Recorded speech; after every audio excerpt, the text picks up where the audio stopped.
Bonjour à tous et bienvenue sur ma chaîne. Avant de commencer, si vous ne me connaissez pas, moi je m'appelle Elodie, je suis illustratrice et je donne également des conseils aux illustrateurs et aux illustratrices et aux artistes en général. Et dans mes vlogs, je partage les coulisses de mon travail de créatrice pour ma boutique en ligne. Tout au long de l'année, je vis à Paris, mais j'ai grandi sur l'île de Léron et j'y reviens très souvent pour me ressourcer avec mon chien Lennon. Depuis quelques années, ma casquette d'éducatrice pour les créatifs ne me permet plus de créer autant que je ne le voudrais, car j'ai énormément de mal à passer d'une activité à une autre, à switcher en fait entre ces différentes casquettes. Car pour être créative, j'ai vraiment besoin de m'immerger totalement pendant plusieurs jours dans un processus créatif, surtout quand je crée uniquement pour moi et ma boutique. J'admire particulièrement les gens qui parviennent à jongler entre toutes ces casquettes plusieurs fois dans la journée, mais personnellement c'est quelque chose que je trouve très difficile. C'est pourquoi je préfère compartimenter mon année pour me concentrer sur un seul projet à la fois.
Pour m'aérer l'esprit, je fais souvent des pauses avec Lennon.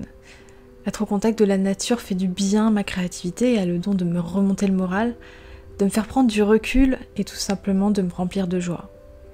Quand je me promène, j'essaie de prêter attention aux petits détails qu'on a souvent tendance à ne pas remarquer, comme le bruit du vent dans les arbres, une vieille écorce ou les arches naturelles qui laissent passer la lumière et qui me font penser à une sorte de porte magique, un peu comme dans le film Le secret de Terabithia.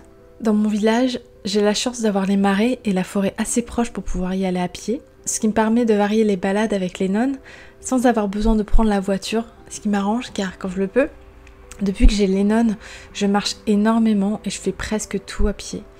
À Paris, c'est pratique, mais ici, c'est plus compliqué. Il y a beaucoup de figuiers dans mon village et l'odeur qu'ils dégagent en ce moment est juste délicieuse. Je ne serai pas là pour les cueillir quand elles seront mûres malheureusement, alors pour l'instant je me rabats sur les mûres qui sont partout. D'ailleurs ça me rappelle un peu mon enfance, quand je les cueillais avec mes amis pour les ramener à ma grand-mère pour en faire des confitures.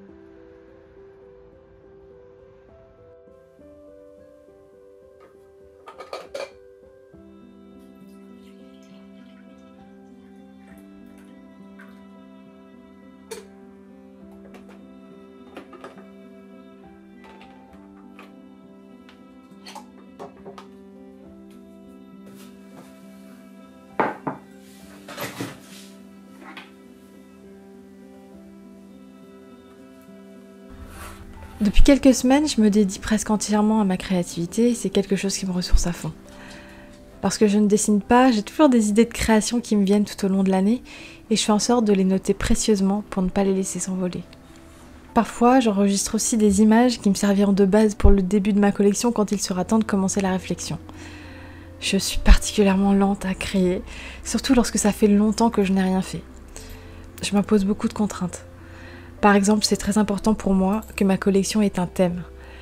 Je m'inspire alors de la littérature, du cinéma ou de la culture pop qui sont mes inspirations favorites. Ensuite, je m'impose encore beaucoup de recherches pour me sentir légitime à traiter un sujet en particulier. Durant cette phase de recherche, je passe énormément de temps à rassembler des images, mais aussi des informations, à prendre des notes, etc. Et dans ces moments-là qui prennent énormément de temps, je suis toujours partagée parce que je me demande si tout cela ne serait pas finalement une sorte de résistance pour éviter de passer à l'action. Et avec cette forme de procrastination, bien entendu, viennent les doutes. J'ai l'impression de ne plus être assez créative, j'ai l'impression d'être trop lente. Et généralement, je suis pas tendre avec moi-même. C'est une situation très difficile, mais avec le temps, j'ai remarqué que c'était une étape indispensable de mon processus de création et que c'était un petit peu comme traverser un orage avant de trouver le soleil. Je sais que je dois juste prendre mon mal en patience et continuer d'avancer malgré tout. Pour cette collection d'automne, je suis repartie d'une liste de thèmes que j'avais notée l'année dernière. Souvent mes idées et mes goûts ont tendance à évoluer d'une année sur l'autre, mais je suis heureuse de constater que plus ça va, plus les années passent et plus mes envies s'ancrent dans la durée et sont constantes. Donc pour la première fois cette année, ça a été très facile pour moi de trouver un thème pour ma collection d'automne. Je suis très contente de mon choix, mais je préfère vous réserver la surprise pendant quelques temps. Mais pour vous faire patienter, je vous donne à nouveau un petit indice. Si vous me suivez sur Instagram, il y a quelques jours, je vous avais déjà partagé un premier indice. Cette année, comme l'an dernier, j'ai envie de créer plusieurs objets illustrés, bloc-notes, semainiers, cartes, et peut-être une affiche si le temps me le permet. Pour cette collection, j'avais envie d'un papier vintage, et comme j'aime bien tout faire moi-même, j'ai essayé de faire un test pour créer une texture de papier avec des petites imperfections. Et je suis plutôt contente du résultat. Depuis toujours, le crayon de papier est mon outil de prédilection. Mais lorsque j'ai commencé à rassembler mes inspirations, je me suis vite rendu compte que j'avais envie d'un traité un peu plus brut et plus proche de la gravure ancienne. Je me suis alors retrouvée pendant plusieurs jours avec un dilemme que peuvent avoir beaucoup d'artistes, à savoir, est-ce que je choisis la facilité en faisant ce que j'ai l'habitude de faire et ce qu'on peut attendre de moi généralement pour ne pas dérouter les personnes qui me suivent, ou alors est-ce que je suis mon instinct pour me diriger vers quelque chose de différent, un traité différent, au risque que ça ne plaise pas. Finalement, après réflexion, j'ai décidé de suivre mon instinct et d'opter pour un traité au feutre fin pour obtenir un traité plus rustique. Et quand j'ai commencé à dessiner les différents éléments, j'ai également réalisé que c'était un traité beaucoup plus rapide. Je pense que c'est très important pour un artiste d'écouter son intuition, et c'est d'ailleurs ce qu'on a tendance à faire quand on est enfant, mais qui s'évapore au fil du temps, au fur et à mesure que l'opinion des autres prend plus de poids dans nos décisions. N'oubliez jamais de vous faire plaisir, car au final, si vous évoluez et si vos goûts évoluent, c'est des gens qui vous suivent également. Et me revoilà dans mon petit appartement parisien après avoir passé un mois sur l'île de Léron. C'est la première fois que je pars aussi longtemps. Et alors j'ai vraiment eu de la chance, il a fait super chaud, mais tellement chaud que du coup on était un peu... on sortait que le soir. Du coup j'en ai profité pour travailler parce que c'est pas vraiment des vacances en fait. Comme je dis souvent à mes amis, c'est que j'étais en télétravail. Parce que j'ai la chance d'être à mon compte et de pouvoir travailler n'importe où. Mais du coup, c'est aussi... comment dire? C'est aussi une chance et en même temps, c'est dur d'arrêter de travailler en fait. C'est un métier où... C'est un métier passion et du coup, quand on crée du contenu, quand on crée des choses, du dessin, etc., c'est difficile d'arrêter. En fait, on s'arrête jamais vraiment mais quand même, j'ai bien pu couper. Déjà rien que d'être en pleine nature, de voir mes amis tous les jours, ma famille, etc. Ça me fait vraiment un bien fou. Je sentais que j'en avais vraiment besoin. Ça a été une année, un début d'année assez intense.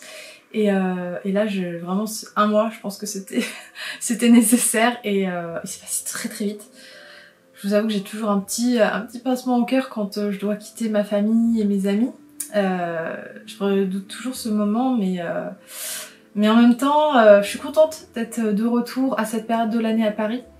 Parce que là, on est le 19 août, je suis revenue depuis le 12. Et en fait, c'est une période de l'année à Paris où c'est très très calme.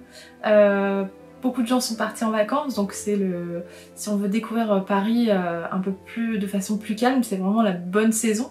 Et du coup, à l'inverse, à Oléron en ce moment, on est au plus haut de la saison. Donc en fait, j'ai un petit peu fui la foule pour venir à Paris.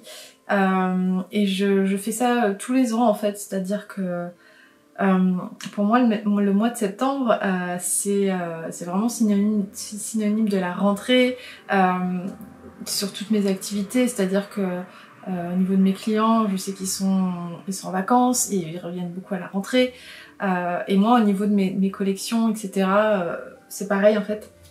Donc le mois de septembre c'est vraiment synonyme de reprise intense et du coup j'aime bien revenir 15 jours avant comme ça me permet un petit peu de me remettre dans le bain tranquillement. C'est aussi l'occasion pour moi de reprendre de bonnes habitudes, de refaire un reset en fait au niveau de mon hygiène de vie déjà, par exemple de reprendre de bonnes habitudes de sommeil, de refaire du sport, etc. D'avoir un rythme plus lent, parce que c'est vrai que avant mes vacances j'étais, comme je vous disais en fait, c'était un peu intense. J'avais lancé ma formation et c'est toujours beaucoup de travail et après du coup quand la machine est lancée, si vous voulez, j'ai du mal à m'arrêter. Donc là c'était un petit peu une pause forcée, même si j'ai pas vraiment arrêté de travailler, parce que quand on est freelance on s'arrête jamais vraiment de travailler, mais ça fait du bien en fait de ralentir le rythme.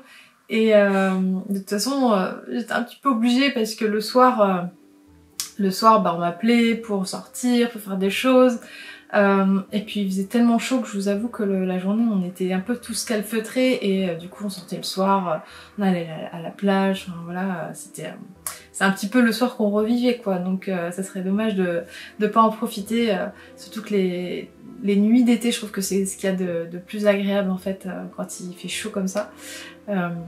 Sachant que moi j'ai du mal avec la chaleur, mais alors le soir, être dehors la nuit, je trouve ça trop agréable. Voilà, j'espère que ce vlog vous a plu, et pour ma part je suis contente d'avoir enfin trouvé un thème qui me plaît et un style aussi qui me plaît. Voilà, j'ai fait des tests et du coup j'ai réussi à trouver une voie et je suis trop contente pour ça. Je vous remercie en tout cas d'avoir regardé ce vlog, j'espère qu'il vous a plu, et pour l'heure je vous souhaite une très belle journée et je vous dis à très bientôt pour un prochain vlog. Prenez bien soin de vous, bye bye.